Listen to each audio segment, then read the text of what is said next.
So that is a little bit of Idris Elba. He's a very funny guy. That was the first time I ever met him. It was a pleasure to sit down with him. It's a pleasure to sit down with him again today. Murdah Loves John is the name of the album, the character album for Luther. It's out exclusively on Apple Music and iTunes. Can everybody make loads and loads and loads of noise for Idris Elba? All right. Please watch the step. Hello everyone, how you doing? I'm slightly disturbed that I'm wearing the same clothes from the video. You're not, the jacket's not the same. Oh, right, okay. Are it the same trousers? Yes. Same underwear? Yes. I thought so.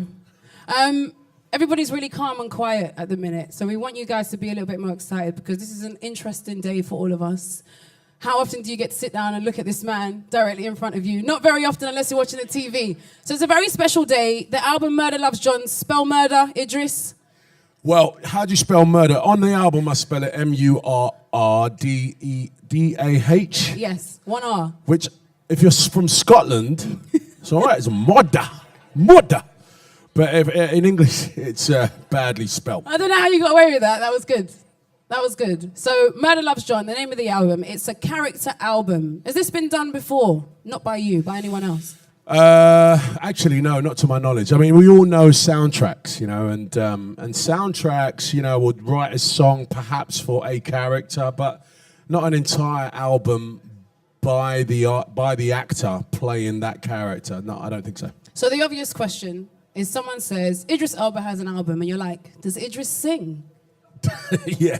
I get that a lot. Does Idris rap? Does Idris sing? Does he make music? What do you mean Idris has got an album? So explain what that album is to people who hear that you have an album and don't really understand what that means. I mean, the genesis of the album is obviously I've got a massive love for music. Everyone loves music. But, as an actor, there's a stigma. There's a stigma attached to sort of, doing music as an actor. So I was trying to figure out a way that I could genuinely, sort of approach music, celebrate music, make music, and have it relate to my films. And also, sort of, not alienate my audience. I think most people... Has anyone seen Luther? Has anyone seen Luther? Yeah.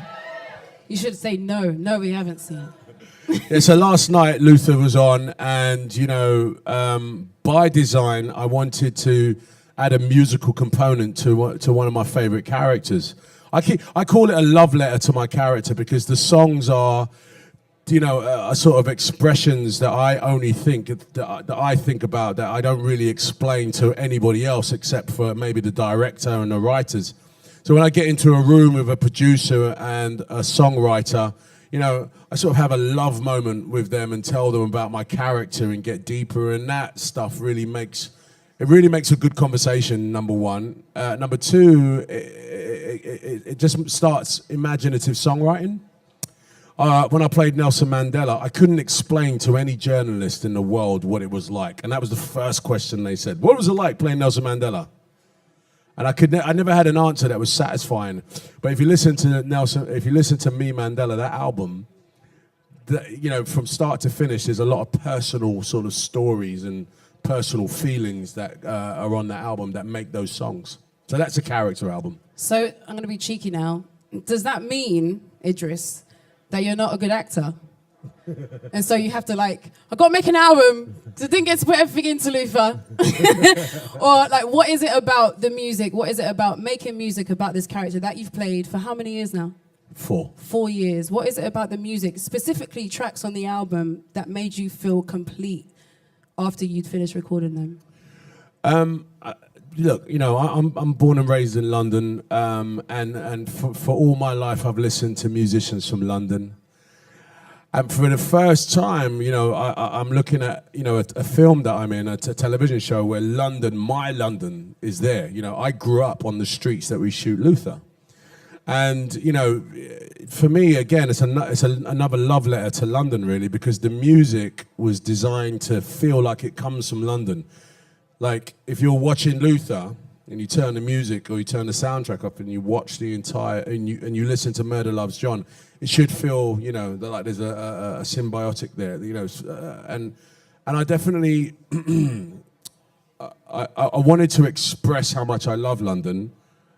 without rapping or without singing. But you know what I mean, making that sound, and I think that's what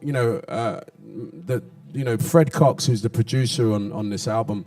You know, it was really hard for him to digest what I was. He's not from London; he's from Coventry, but I had to, you know, sort of express to him what London would sound like on a song and in my head, and that's why I felt, you know, this album satisfies me in that sense. You know, that it feels like it could come from Luther, and it feels like it comes from London.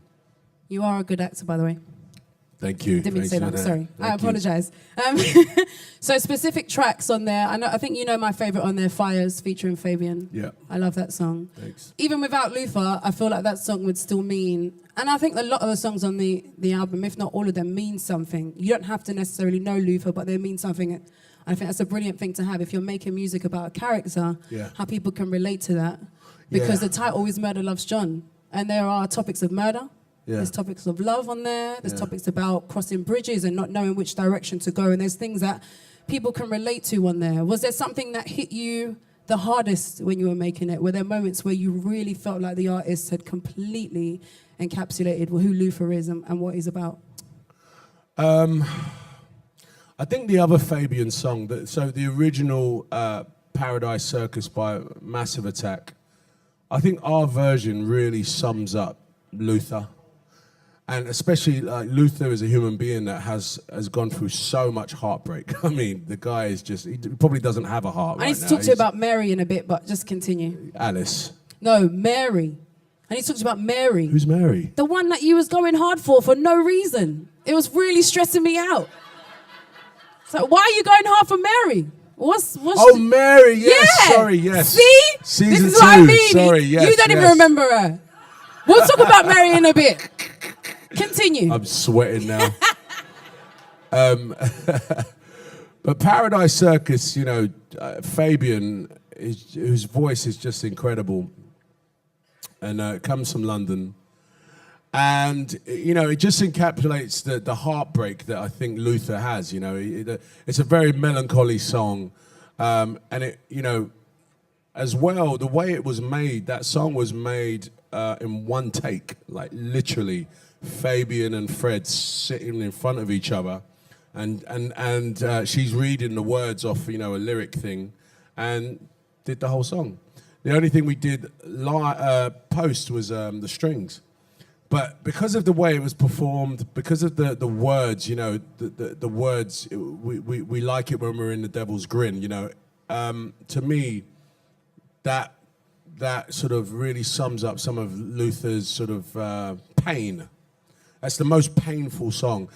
Fires, for example, in my head, you know, when we were writing this song, we thought about the Blitz, you know, in the war, in the Second World War, and there's a famous image when you look across London and there's fires everywhere. And it's from the bombing, you know, and the whole of London is black, basically, but there's fires everywhere. And we conjured up this image that John Luther's running around trying to put all these fires out, because that's what he does. And that's where that song came from. But Paradise Circus really talks about his pain. Can we talk about the title track? The video just came out. Was it yesterday? Yeah. Came out the same day as the album. Came out the same day as Luther returning back to screens. Yeah. Why were you not in the video? Why did you decide to not be a part of that and have actors play that? I thought, again, you know, like, you know, trying to separate home from state, you know. So this is a music project, you know. And even though I'm the artist, you know, I didn't feel right to be in the video, especially when I'm playing the character, you know, of John Luther. That felt like overkill. And Arjun Rose is a very talented director who made that video. We thought we should have Luther's presence in it, but we didn't think we should have me as an actor in it, because I think that would just water down what we're going to see, A, on TV that night, but B, just take away from the, you know, sort of the pictures that, you know, Murdah Loves John, the song, conjures up without me in it. You know, when I do further character albums, I think there'll be an opportunity for me to be in some of it, in some films with the music. But at this stage, I'm trying to get people to understand, like, this is a real sort of, I'm really trying to create a genre. You know, I'd like to offer, I don't know, someone tell me one of your favorite actors in the world and the favorite performances. Anyone. Good Good answer. Mum. Thank you very much. Anyone else? Robert De Niro? Tom Hardy. Okay, so Good Tom Hardy, guy. great. Tom Hardy did. What's your favourite film that Tom Hardy did? Playing Bane.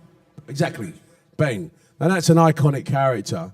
And if I could sit down with Tom and say, Tom, can we design a soundscape for Bane? What would that sound like? What would the songs be like? Who would the artists be into? I think that would be a really interesting genre for the fans. And so, for me, I don't want to, be Idris the artist and start jumping on stage and all that. I really want to try and create this genre properly, starting with my own films and my own characters, and then probably, take it out further. It's interesting you say that because I think a lot of people, and you're someone that goes completely against what I'm going to say, a lot of people will love you for one thing. They love you for being an actor, or they love Beyonce for being a performing artist. They love people for one thing, and an actor. Yeah, but first, performing artist. And you would go against that because you kind of ignore all these things about, what people think of you and what people know you of, and you just do what you're passionate about. For someone who knows you as an actor, though, someone who's loved you in The Wire and who's loved you in Lufa, what one thing would you say to them? What one reason would you give them to listen to this album? I would say, if you love what I've done with the character as an actor, this is a very sort of, personal, further insight into my journey into that.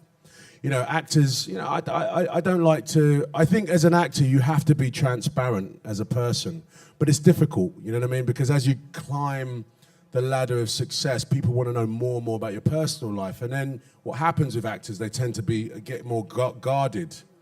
And then as you get more guarded, your roles start to become thinner and your creativity starts to think. I think the more transparent you can be as an actor, the more you can, go for roles. There are actors that go, if they don't know what I'm really like, then I'll be amazing every time.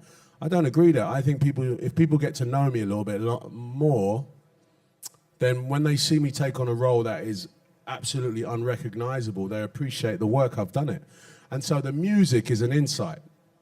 So I would say to anyone, buy this album if you want to know, what I was thinking about, making John Luther. The album's poetic in places, it's got drama and all of that, but there is some insight into some of the words. Can we talk about Mary now? Yeah. Just briefly, I know this is about the album.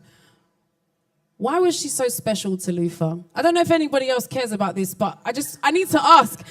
Because I watched it. I went on a Luther binge. I told you, didn't I? I went on a Luther binge. I saw you every day on the weekend. It was really stressful for me.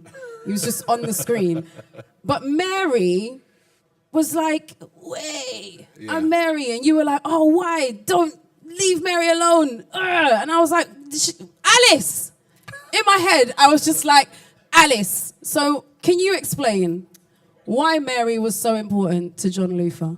Just to settle it for me. I think John was just lonely and looking for love.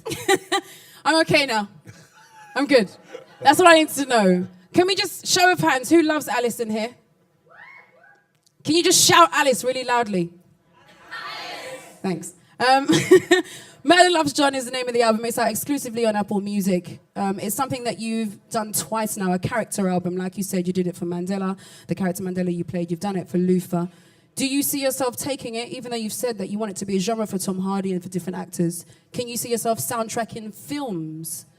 Do you see yourself conducting an orchestra and really changing the sound and making the sound of what a film would look like, whether you were in it or not? I know. I definitely feel like if I direct a feature film, then I would definitely be a part of, scoring that film.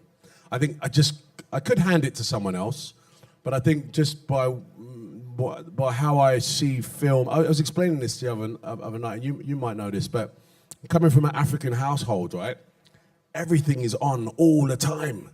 TV, radio, sound system. My mum's got a bathroom radio, which is just AM, on all the time.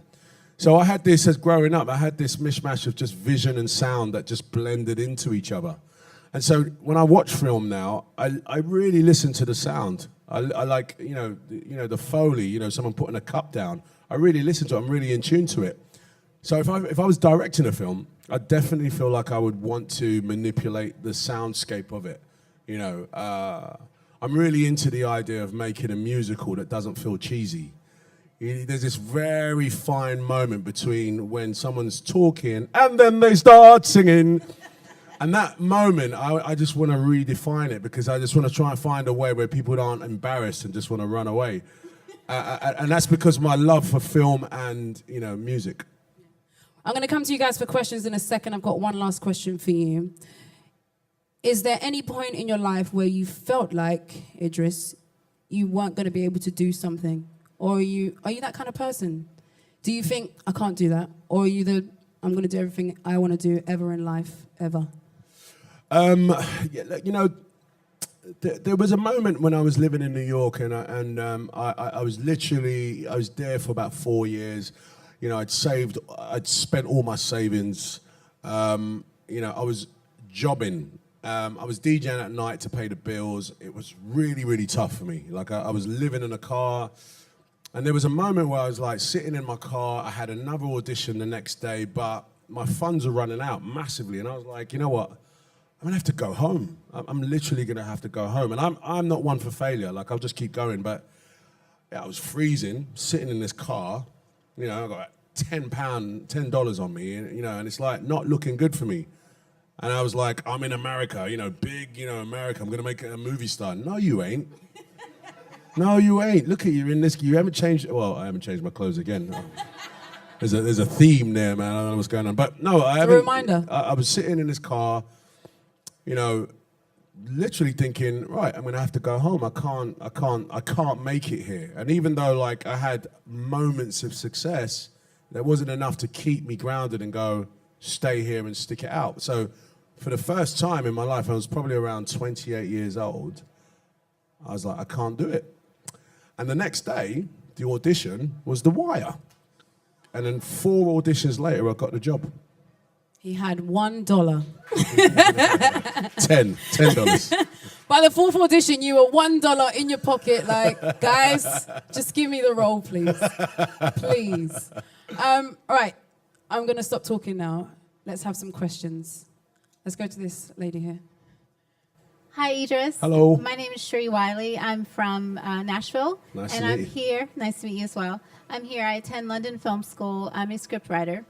And I wanted to just let you know that I'm interested in working with you on a future film, probably a year from now. Okay. But that's before I started following you on Twitter. So I didn't want to seem like a stalker and just like, hey, you want to be in my film? I just wanted to make sure I met you and talked to you first. Okay. Before I got on Twitter and followed you. Okay.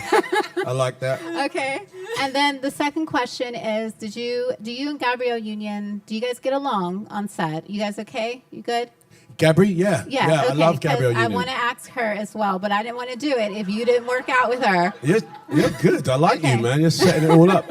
Gabby's great. She's a great actress. We made a film together for everyone else called Daddy's Little Girls, which is a Tyler Perry film, and she was great. So thank you. I need to see this film now. No pressure. It better be really good. No pressure. Questions? This gentleman here. Hi, guys. First of all, congratulations. Wicked album. Thank you, man. And obviously Golden Globe nominations, Super Dry album launch. It's all going on. I wanted to ask you, how would you feel about taking your DJing into a film role? And I asked this very selfishly, following directly on from that young lady. Reason being, I have a feature project that...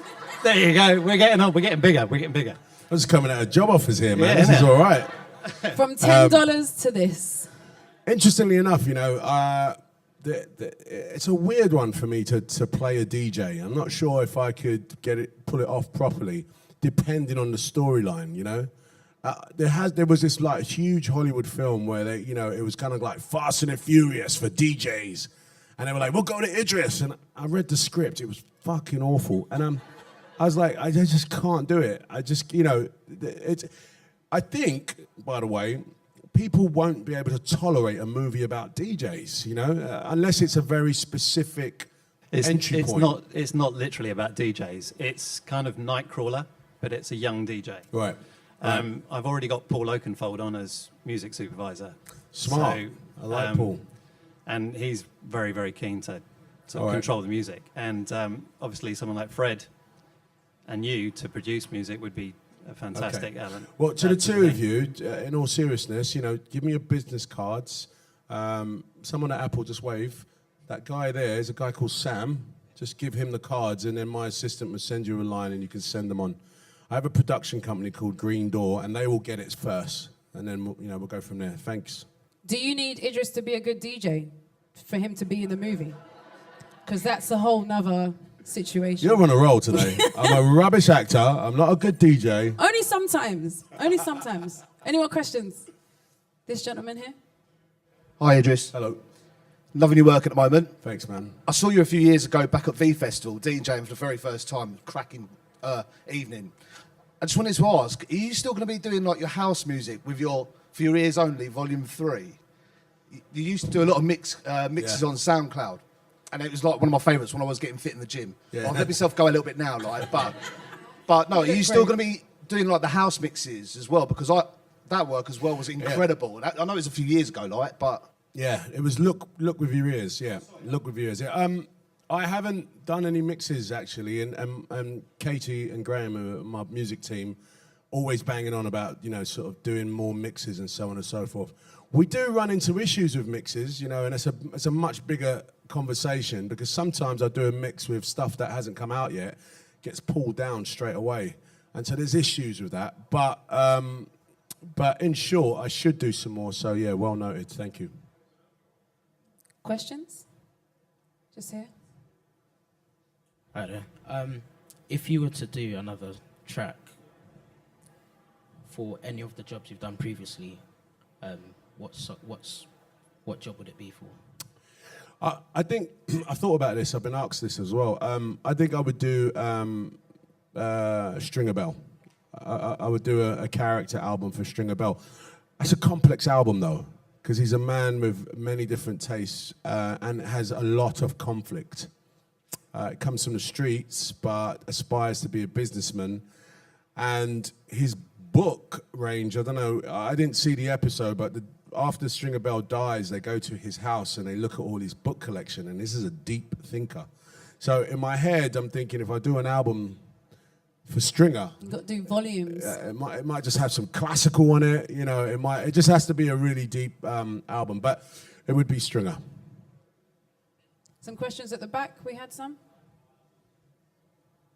Hello, hi. My name is Benjamin. Oh, sorry. My name is Ben Sarpong. I'm a fellow actor. Hello, Ben. I can relate to the struggle right now of like working a flexible job so I can audition at the same time. So I can definitely relate to your struggle with no money and stuff. Anyway, the question I have is how do you approach a script? And also, how do you still train? Obviously, as I play sports at the same time, and a lot of athletes, like, we train constantly to, keep up to shape. But with acting, it's like sometimes we train, but it's really about getting the roles. Yeah. But yeah, do you still train and consistently, and how do you approach a script? Good question. Is it Ben, yeah? Yeah. Yeah. Well, stick at it, Ben, first of all.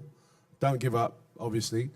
Second of all, I think the answer is one and the same, I approach a script that I want to do by training for the character. So in other words, if my character is a chef, I get into, I'm not a method actor, but I will definitely try and sort of dip myself in as much as I could know about cookery and being a chef as I can.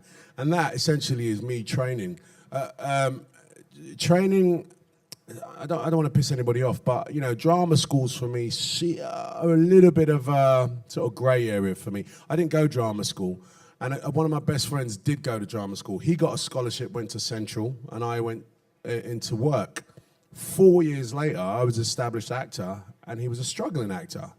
But at the time, he was prestigious. He got into Central. There's no promise that your training or keep training is going to get you a job. It will give you the tools to, I believe in, being able to, fall on your knees and make mistakes and get up and do it again. But I prefer people to do it on the job. As a director, I've hired actors Like in Beast of No Nation, you know, we hired actors that had no experience. And on the job, there were moments when they didn't know what to do, but they did it. And, you know, I think that's the beauty of acting, because you can't tell the difference really who's trained and who's not. So in answer to your question, yes, I do train, but I train specifically depending on the type of role that I'm going for. And we've got one last question. Well, Mary, do you want to get this one because you put your hand up so many times? I know this young lady for about 20 years. Hello, Mary, how are you? I'm all right. That's not the actual Mary, by the way. Otherwise, it was No. going to be a peak. Please go ahead. Yeah, no, I just wanted to say that I've known Idris for a very long time, and he's always done music, and I always thought he was a brilliant in everything he did, the music, the acting, everything, although he disappeared, but I just think he's an amazing guy. He hasn't changed, and that's basically it. Oh, thanks, Mary. Lovely. All right, so we have one more question then, shall we? Let's get one more in. We'll go to this guy in the front with the hat. Good hat. Strong hat. Hello, you're right. My name's Yes, Pete. hello, Pete. After last night's episode, are you now afraid to open the fridge? You know what? I'm so glad you said that. I know we've got a wrap, but why did you do that? Has everybody seen it, first of all? No, half of them haven't. Now you just messed it up. It for wasn't them. me. It wasn't me. But okay, let's not talk about it for people that haven't seen it. But I just wanted to say that was ruthless, man. That was ruthless. I didn't write it. Neil Cross. We'll talk to Neil. Right. I mean, the idea, I hope it come across, but, you know, this season of Luther is obviously a short film. It's a film. And, you know, we wanted to do the roller coaster, you know. So all those moments are sort of, they're kind of bigger than TV, you know. They're sort of more like film and thriller. So I hope that comes across. Thanks. It did. I got nothing in my fridge anyway, so don't worry about it. Guys, thank you all so much for coming to spend your evening with, not me, Idris, but with me as well. It's lovely to see your lovely faces here. Thank you for coming to the Apple Store Covent Garden. Yeah, Idris, thank you. Elba, thank you for coming to sit with us. Thanks a lot, guys. And I have to shout it out. If you haven't already, I know most of you have, go and have a listen to Murdah Loves John. It's a brilliant album, and we look forward to more of your character albums. Thank you. Thank you, guys. Cheers.